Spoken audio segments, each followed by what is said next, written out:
gas explosion in Harlem took 7 lives, perhaps more.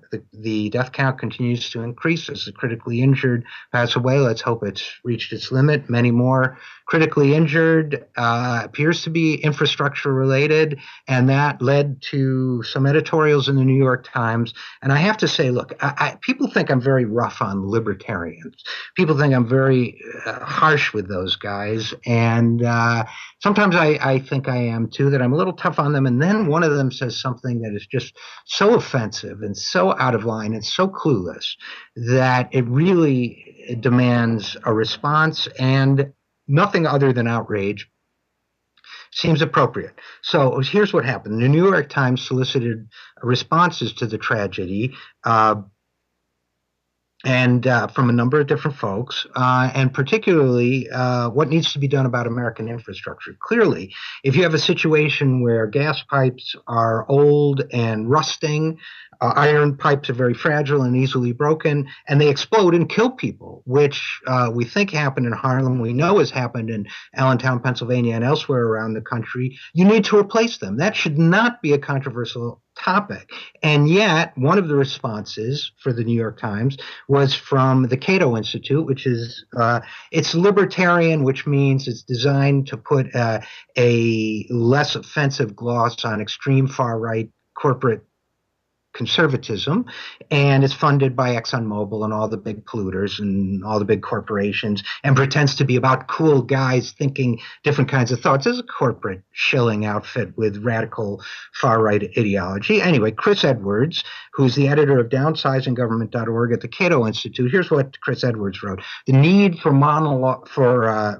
infrastructure reform have been exaggerated. He wrote, for example, that, the tragic gas explosion in Harlem will likely revive complaints that America is a pothole nation with falling down bridges, and that we desperately need to boost government infrastructure spending. The reality is more complex. Really, we have 66,000 bridges in this country that have been deemed structurally deficient. That sounds like falling down bridges to me. Let's go on. The first thing to note is that government infrastructure spending in the United States is at about the same level relative to the size of our economy as it is in other nations, high-income nations. And he provides a link. He lied.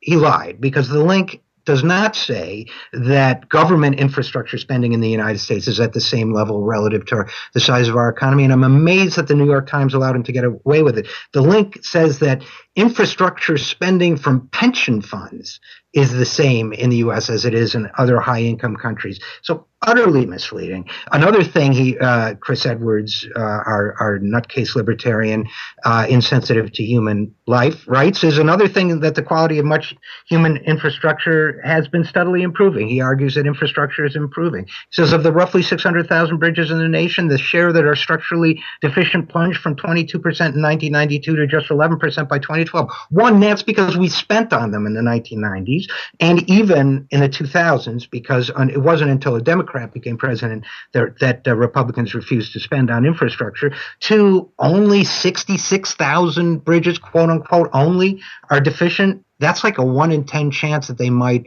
how shall I put this, fall down. Okay. And, says Chris, the surface quality of our highways is also improving, says Chris Edwards. A study by Federal Reserve economists using an international roughness indication found that our nation's interstate highways have become indisputably smoother and less deteriorated. Okay? But that's just interstate highways, okay? And that doesn't count all of them, and that doesn't count the feeder roads, and it doesn't count problems with the railroads, it doesn't count problems with the bridges or the power plants or the gas lines, which we'll get back to. I mean, smoother? Dude, seriously? Okay.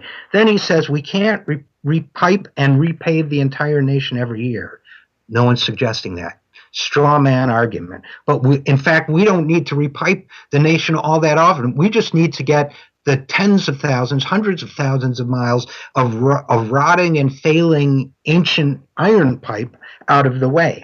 So, oh, but he says there's good news. The good news is that 4/5 of all U.S. infrastructure spending is private. Companies will aim for the optimum level of investment, says Chris Edwards, if they can earn a decent rate of return. Well, I'm not sure how you earn a decent rate of return on human life here. So that optimum rate doesn't include, and I quote from the New York Times, quote, a 44-year-old security guard, a 67-year-old dental hygienist, a 22-year-old line cook at a 4-star Midtown Manhattan hotel, and her mother. Sorry they don't fit into your profit returns, Chris, but that's why libertarianism isn't very popular. I'm RJ Eskow, and we will be right back on the Zero Hour.